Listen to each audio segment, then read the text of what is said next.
Cuando lees no solo un libro tras otro, sino que esas lecturas se van solapando, se van desarrollando en paralelo, viene bien de vez en cuando realizar una pausa y hacer balance de lo leído. A mí personalmente me sirve para ordenar un poco los títulos que van pasando por mis manos, para observar los distintos estilos en los que me sumerjo cuando leo y, ya que estoy aquí, para recomendarlos también. Por eso hoy aprovecho para repasar con vosotros las que han sido mis últimas lecturas. Libros que han ocupado mi tiempo lector las últimas, no sé, 5 o 6 semanas. Algunos de ellos les he dedicado ya un vídeo, otros simplemente los he mencionado de pasada. Pero hoy los traigo todos juntos, los rememoro y quizás alguno de vosotros podáis encontrar en este repaso alguna lectura que os parezca interesante. Comenzamos. Bienvenidos una semana más a Palabra de Lector. Bueno, pues comienzo este repaso con el libro que primero empecé a leer de todos los que traigo hoy, pero que ya adelanto, aún no lo he terminado, porque lo leo a ratos sin mucha premura y lo compagino con otras lecturas. Es de Juan Gómez Bárcena, se llama Mapa de Soledades y viene a ser un ensayo donde su autor aborda el sentimiento de soledad, un tema, como todo lector sabe, muy recurrente en literatura. ¿Y cómo aborda Juan Gómez este tema? Pues lo hace partiendo de una experiencia personal para luego recurrir a anécdotas y repasar la vida de grandes solitarios de la historia de la literatura. Y es que si nos ponemos a pensar en libros que hemos leído, es fácil que podamos enumerar una lista donde sus personajes, de alguna manera, voluntaria o involuntariamente, sufren o incluso gozan de la soledad. A mí es un tema que siempre me ha llamado la atención, que se presta a ser tratado desde muchas perspectivas, que yo ya he dedicado en este canal un par de vídeos a hablar sobre lecturas en donde se tocaba mucho este tema. Y Juan Gómez Bárcena hace un poco esto en este libro, basándose en su propia experiencia como escritor, pero sobre todo como lector. Escribe aquí sobre la soledad y sobre otros conceptos asociados a ella. Y es que en su caso, que es escritor, no podemos negar tampoco el hecho de que la soledad es un concepto que ha ido siempre muy ligado a la figura del escritor.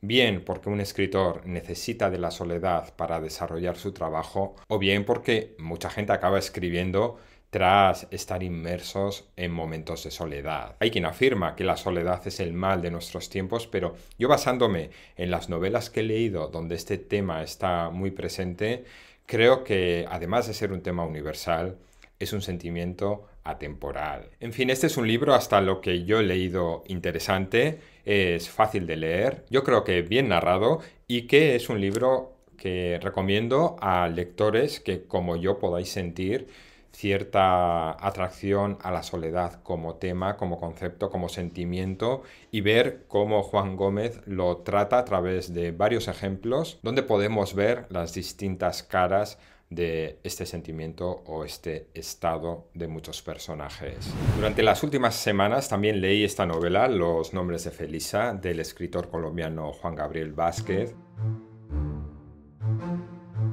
Y como ya le dediqué un vídeo completo, que dejaré en algún lado por aquí arriba, si queréis verlo, simplemente voy a decir que el 20 de enero de 1982, cuando fallece la escultora colombiana Felisa Burstyn, Gabriel García Márquez le dedicó una columna donde decía que su amiga Felisa había muerto de tristeza. Unos años después, en una reedición de esta columna, un joven estudiante leería estas palabras de García Márquez y no solo quedó totalmente impactado por ellas, sino que empezó a preguntarse y a obsesionarse por qué esta mujer llegó a morir de tristeza.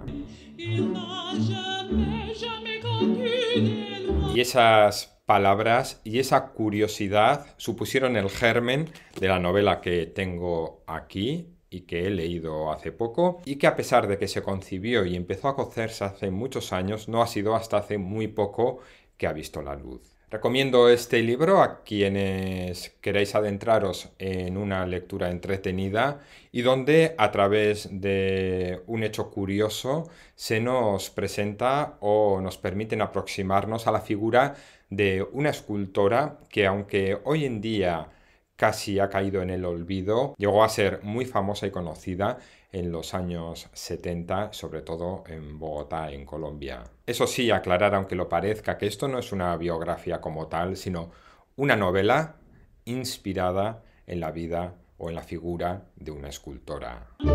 Continúo con otro libro, otra novela de las que me han acompañado estas últimas semanas, es esta que tengo aquí, Los años lejanos, de Konstantin Pautovsky.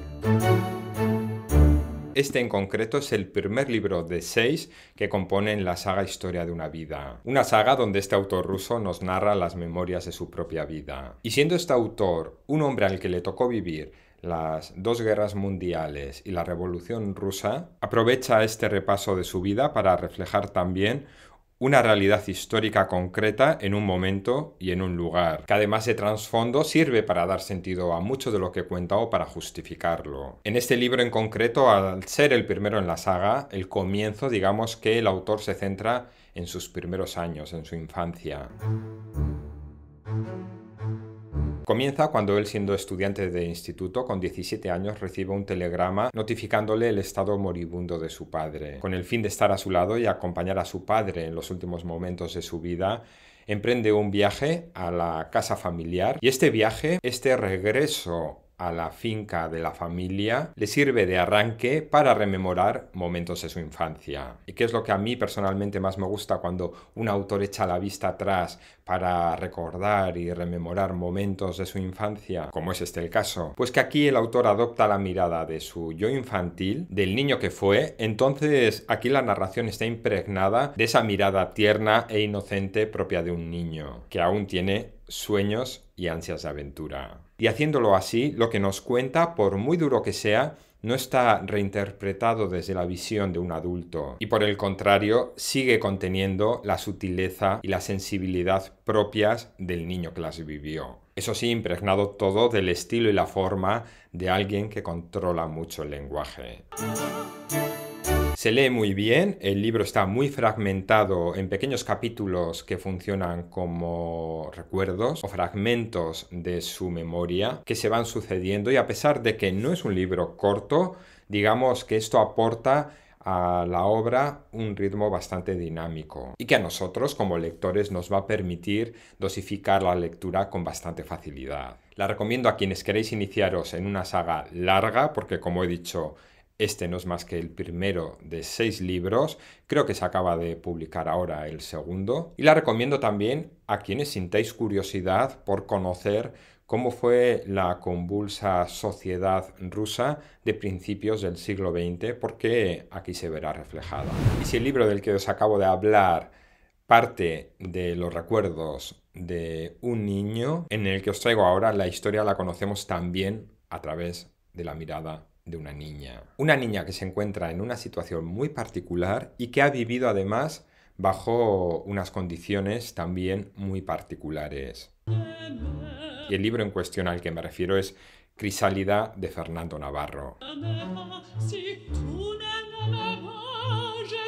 Un libro que a mí no es que me lo haya recomendado, sino que me lo impuso Esther, de los libros que devoraron París, y que parece que se ha convertido ya en mi prescriptora particular de lecturas. Y para mí leer algo que ha sido ya previamente filtrado por ella es ya como un sello de garantía. Bueno, ¿y quiénes encontramos en este caso, en esta novela que me recomendó Esther? Pues el relato de una joven, de una niña que está ingresada en un sanatorio y que a través de lo que nos cuenta vamos conociendo de dónde viene. En este caso también la narración está dividida en pequeños fragmentos que funciona muy bien porque son como ráfagas de lucidez que tiene esta niña, ya que la mayor parte del tiempo se encuentra medicada y bajo los efectos de los fármacos. Y a través, como digo, de estos momentos de lucidez donde ella nos habla, vamos conociendo cuál fue su realidad. Una realidad complicada, cruda, dura, más para una niña, y que pese a su corta edad es muy consciente de lo que ocurre a su alrededor, y que además es capaz de contarlo con contundencia.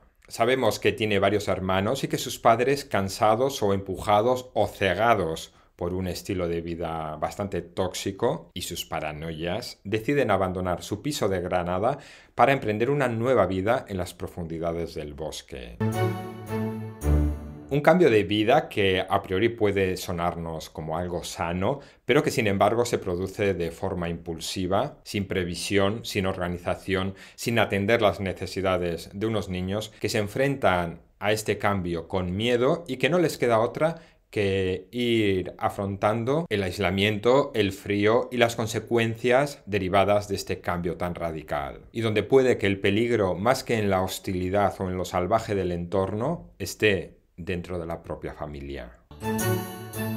Aunque Fernando Navarro cuenta ya con una consolidada trayectoria escribiendo como guionista y publicó ya un primer libro de relatos, cuando su primera novela vio la luz, como suele ocurrir con las novelas de otros autores que se presentan en sociedad, se intenta buscar como una analogía al estilo para que los lectores tengan más fácil acercarse a él. Y en este caso, se dice, y así se apunta seguido de la sinopsis de esta novela, en la parte trasera, que el autor bebe tanto del terror familiar de Shirley Jackson y Stephen King como de los dramas paternofiliales del cine de Víctor Erice y Carlos Saura. Y sí que tiene elementos propios de la novela gótica, por ejemplo, tiene ese halo de misterio que parece a ratos que estamos leyendo un cuento, coquetea también con lo paranormal porque parece que este entorno salvaje y natural se presta a ello, y la mirada de una niña también. Y tiene esa especie de contraste que se crea al contar una historia muy dura, pero de forma delicada. Y vamos ya con la joya de la corona, no solo de este recopilatorio de lecturas que me han ocupado las últimas semanas, sino de todo lo que he leído últimamente. La ciudad y los perros de Mario Vargas Llosa.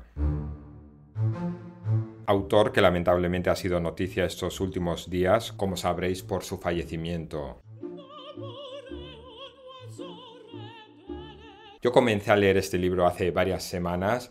El comienzo lo fui leyendo poco a poco porque lo iba compaginando con otras lecturas. Luego empecé a coger un poco de ritmo y cuando llegué ya a la mitad de la novela terminé devorándola. Y si ya esta obra me ha impresionado a un nivel importante, conocer el fallecimiento de Vargas Llosa justo cuando estaba a punto de terminarla intensificó aún más mis sensaciones con la misma. Es difícil hablar sobre esta novela que es tan grande sin haberlo preparado bien, sin haberla analizado y estudiado, pero lo que sí puedo decir es que una vez que la he leído, entiendo y comparto muchas cosas que se han dicho sobre ella y que yo he escuchado durante muchos años. Por ejemplo, ahora entiendo que para muchos esta novela simboliza más que ninguna el terremoto literario latinoamericano que se dio el siglo pasado, porque es una novela compleja con una estructura singular. Entiendo cuando se destaca el movimiento de voces y tiempos tan particular que tiene esta novela. Entiendo también cuando se dice que es una novela, por ejemplo, de áspera belleza. Y entiendo también que a raíz de esta novela Mario Vargas Llosa se convirtiera en un personaje clave y un referente en el mundo literario e intelectual. Esta novela es fruto de varios años de trabajo metódico y disciplinado por parte de su autor y sobre todo nace de una experiencia dura y personal vivida por el propio escritor cuando era estudiante de 14 años, que es su paso por el Colegio Militar Leoncio Prado de Lima, donde Mario Vargas Llosa estuvo interno. Él mismo reconoció en una entrevista que su padre le ingresó en el Leoncio Prado porque estaba horrorizado con su vocación literaria. Pensó que atendiendo a un colegio militar esta idea literaria se le iría de la cabeza. Y sin embargo, donde parece que él se convirtió en escritor fue precisamente en este colegio, porque muchos cadetes solicitaban sus servicios para redactar las cartas a sus enamoradas. Y según sus propias palabras, no fue una experiencia grata. Sufrí el internado, sufrí la disciplina tan rigurosa y sufrí la violencia que era el estado de la vida cotidiana. Y algo de todo esto y mucho más encontramos en esta novela. Digamos que el contenido, lo que es la historia, no es que sea demasiado complicada. Vamos a conocer cómo es el día a día en el interior de un colegio militar en los años 60 a través de un grupo de estudiantes formado por chicos de distintas clases sociales. Veremos cómo se relacionan entre ellos, qué mecanismos de supervivencia desarrollan, cómo se someten a la disciplina y al rigor impuesto por quienes dirigen este colegio, donde además de la enseñanza que tocaba impartir, se imparte también una formación militar. Y de alguna manera, aunque en el interior se crea una especie de microcosmos donde los estudiantes llevan una vida ajena a la vida exterior, si observamos un poco lo que ocurre dentro no deja de ser un reflejo de cómo era la sociedad en general. Y lo grande de esta obra quizás sea que es un ejemplo de que una novela, además de contar una historia, debe poseer una forma. Y aquí la forma es tan importante como lo que se cuenta, o quizás más aún. Porque en este caso, en la forma, en cómo se cuenta esta historia, es donde encontramos realmente lo extraordinario y lo complejo. Hay continuamente un juego en la narración donde se nos exigirá estar muy atentos para saber quién nos está hablando en cada momento, porque serán varias las voces que se van a dirigir hacia nosotros a lo largo de la lectura, cada una de ellas con su propio estilo y enfoque. Y la palabra no solo entre personas, sino que irá variando y saltando en el tiempo. Al respecto, en los añadidos de esta edición conmemorativa que yo he utilizado, Víctor García de la Concha señala lo siguiente. En ese sentido me importa subrayar, La ciudad y los perros no es una historia que se cuenta, sino una historia que se hace, que se conocen las voces del relato, de modo que el lector no solo la presencia, sino que por la eficacia del estilo se siente inmerso en ella. En fin, que esta es una de esas lecturas que llegan para quedarse, que si os gusta la literatura es admirable lo que contiene, que ha sido un gusto leerla, que no me importa haber esperado tantos años para dar el paso y leer algo de Mario Vargas Llosa, y que, como digo, lo he hecho en un momento tan oportuno que ha coincidido con el propio fallecimiento del autor.